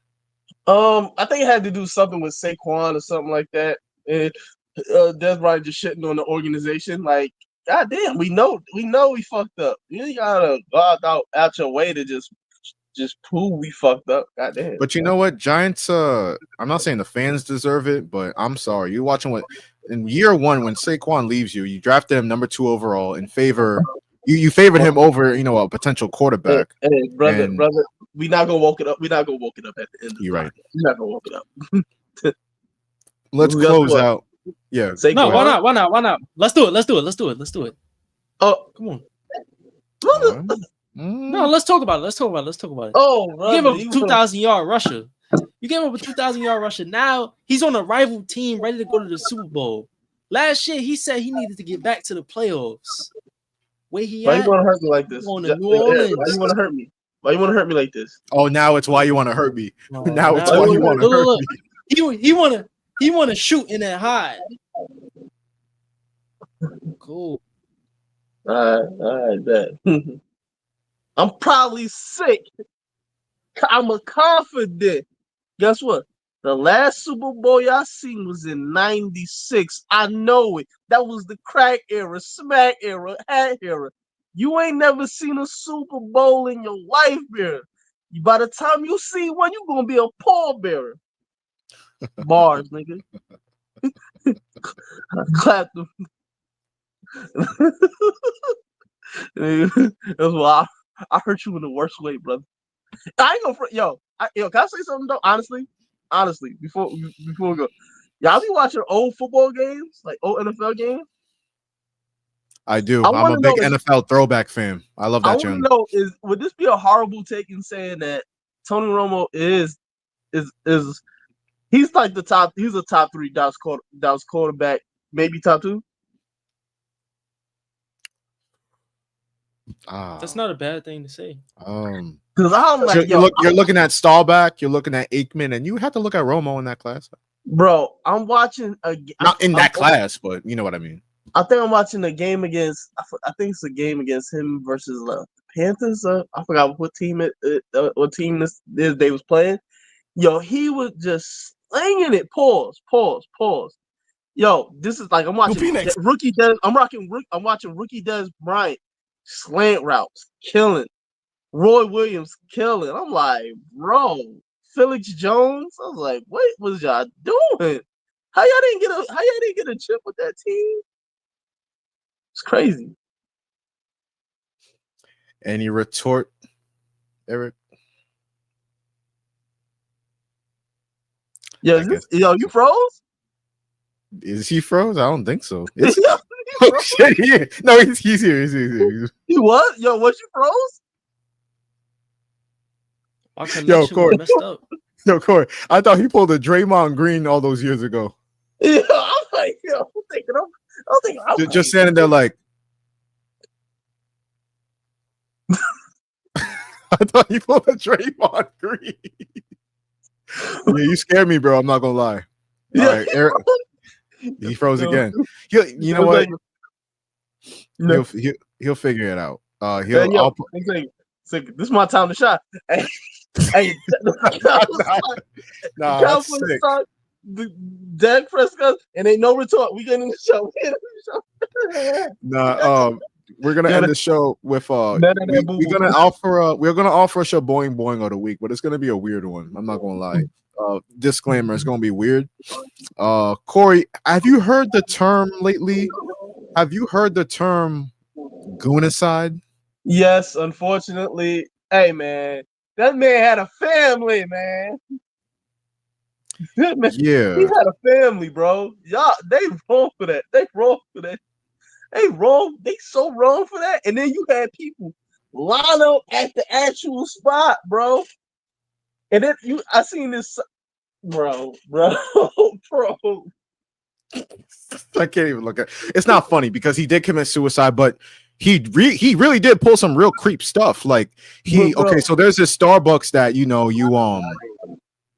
they wear bikinis or something. It's like a Starbucks, but they wear like suggestive clothing or whatever. I don't know what it is.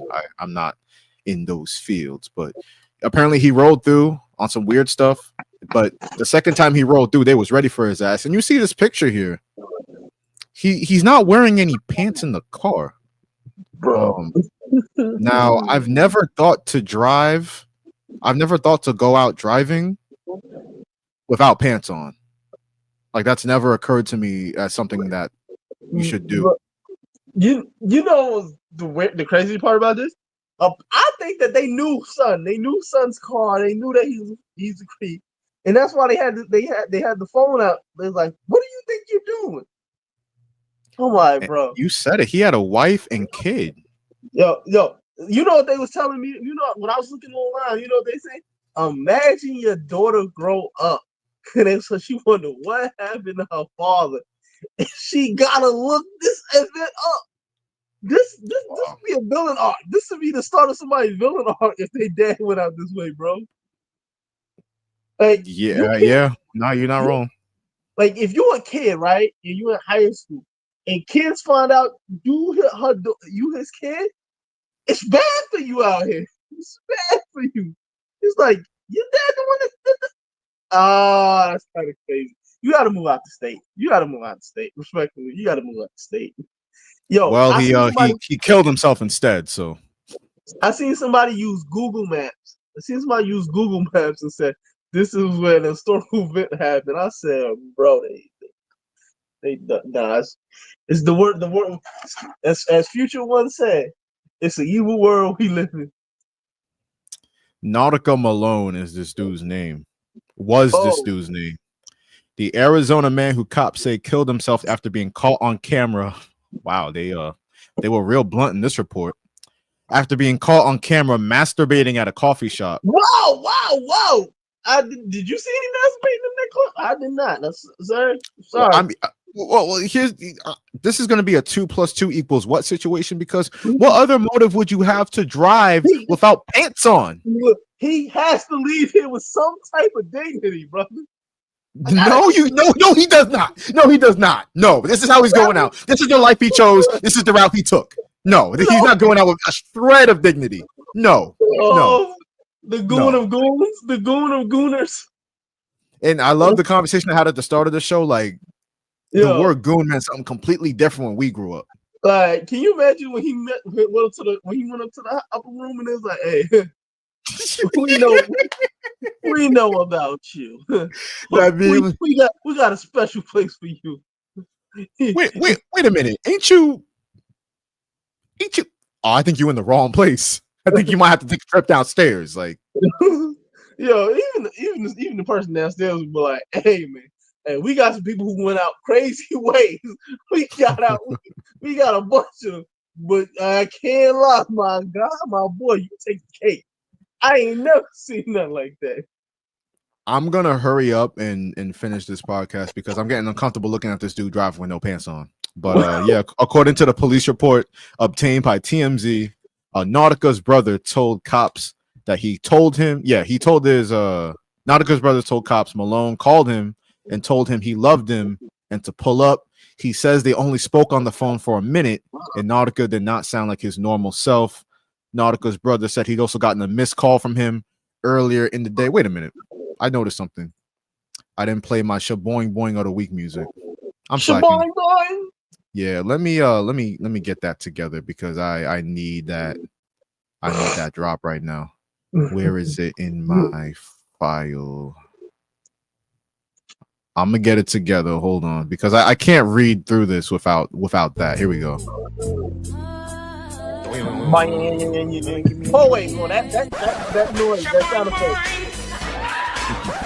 Shaboing boing, get the out your mouth, dummy. The Shaboing Boing of the Week Award. There we go. I can continue in good faith now.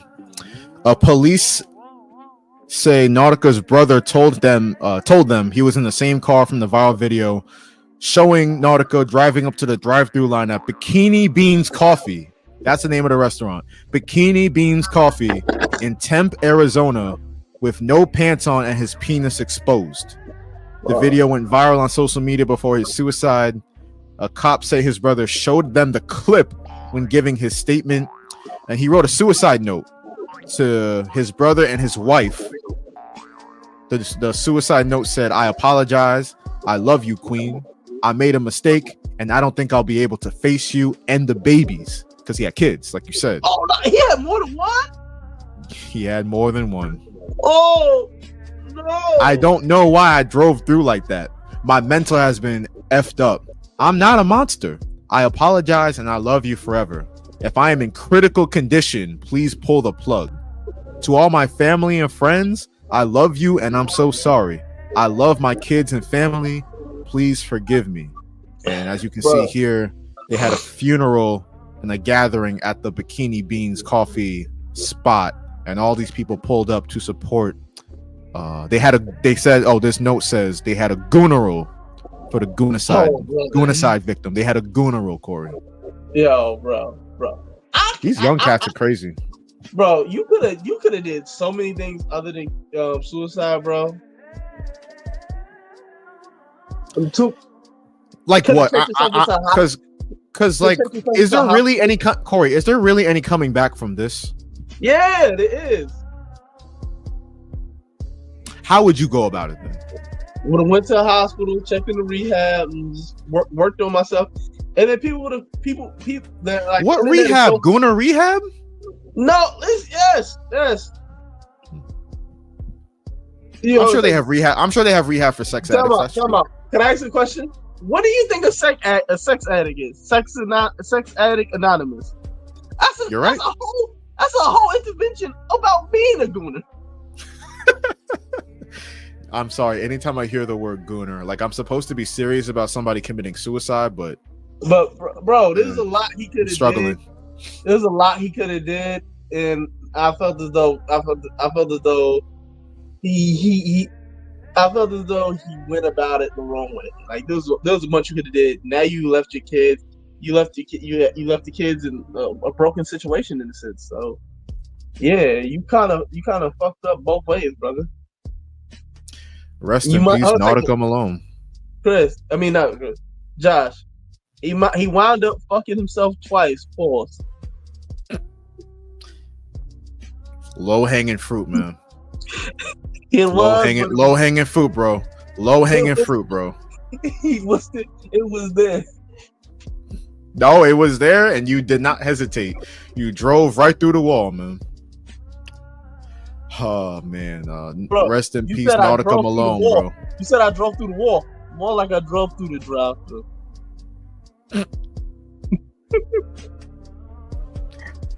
Rest in peace, Nautica Malone, the first ever goonicide victim. May you rest wherever you're resting. Yo, you know it's crazy. Yeah. I don't know. Go ahead. Oh. But just thinking about how he went out, bro. Like, there's gonna be some TikTok years from down the road when we're talking about, son. It's kind of crazy. Yeah, but that is his legacy. As the once again, they held a gooneral for the goonicide, and I never thought I would say those words in my life. And you know who's gonna make mad money off this, though?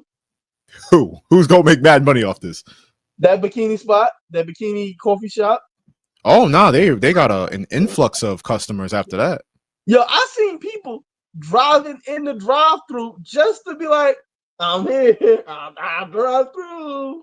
I'm like, bro, yeah, clout chasing generation, bro. Yo, these Gen Z cats are so crazy, bro. I don't know what's going on. It's really Gen Z, you say. Yeah, they really wilding out here. Like to make fun of this guy that committed suicide, and obviously it was weird, but the goonicide, like Gen Z is real crazy out here, bro. I'm not gonna stand for it no more. I daywalker. You daywalker. You can call me whatever you want. I'm not associating. I'm not associating. You know what you are, but you live the life of a millennial. Maybe because I am one. You trying to Rachel Dolezal me because of this generation thing? I consider myself a millennial. I identify as a millennial, bro. I'm sorry. Josh, if I ain't big bro, You ain't millennial, bro. Well, you'll never be big bro. So I am big bro. People aren't on my side. Yes, he is. Yes, he is. Sports every day. Yes, he is. I don't know. What's your life like? It's not. Let's just say I won't be committing any goonicides anytime soon, man. I like my life. Hey, Josh, your generation is wild. Okay. So we're doing this. Hey. I regret even bringing up Gen Z. Hey, millennial. I'm a millennial to the death. It won't be. All right, Corey. Let's wrap up. We got some late breaking news. We saw DeJounte Murray suffered a non-contact injury. The Pelicans had a real rough season. I feel bad for them, but they are where they are. Yes. So next week, big week, we're gonna record We're gonna record at our in-studio location in Sunset Park, Brooklyn. Corey, please be on time for that. Don't do what you did tonight. Just I plead with you. A second. I think I deserve a little grace because you're not finished the show. Right. And I like that comment that I just put on the Summer Jam screen. I like that. That's good. Let's go work. Whoa. Sports every day. I thought we was cool. I thought we was here. I thought we was here. You thought wrong. Damn. He keeps it objective. Sports today. You just go. Wow. Well, you keep messing up his name. It's sports every day. You keep messing up his name, he's gonna be more against you. Sports. You know what? I don't care no more. You could be sports yesterday for a while. Look at you. Like I said, you're more like Trump than you think because one little slight and you immediately turn on him. On him. You know what? Sports every day is a very, very bad person. He's very, very bad people. Oh man, you getting flamed in the comments now. I'm not gonna put them all up, but hey, y'all stop that bullshit. You're getting flamed in the comments right now. I'm not gonna hold you. Hey, y'all stop that bullshit. Y'all stop that. Just remember, Corey, people will always be on my side more than your side on this podcast. I just want you to remember that. Why is that? Just keep that in mind. Why is that, Josh, in my head? Why is that? Why is it? First off, you're gonna get my name right. Number one. What? you gonna pronounce the name right. Why is it that they're on your side? Why is it? Because I'm a DEI podcast host. Exactly. That's what I am. Exactly. I'm a diversity CEO. I'm not saying that was the full reason, but it played a major part. Yeah, it's a possibility, right? Anything's possible. Mm-hmm. Thank you to Eric Williams. Thank you to Corey David. Thank you to everybody that popped in here listening and watching on YouTube and Twitter/X. Thank you to all that support the platform on our social media platforms on TikTok, Instagram, Twitter, and YouTube. The Recess Bell Show will stream on YouTube consistently, on stream, online here on StreamYard, and also when we record on Monday. And moving forward, we will have live in-studio shows monthly. So we look to do 10 more shows live and in studio throughout 2025. Once again, check out the recessbell.com for more information. On behalf of the Recess Bell LLC and the Recess Bell Network, it's Joshua Umahi wishing y'all a good night, a good weekend, and yeah, enjoy Black History Month. The Recess Bell Black History Month campaign will take off starting tomorrow. Put the fist up, Corey. There we go. We'll catch y'all on the next one. Corey, peace. Assalamu alaikum, brothers. You can't just say peace. You had to go there. All right, peace out. That's much better. See you.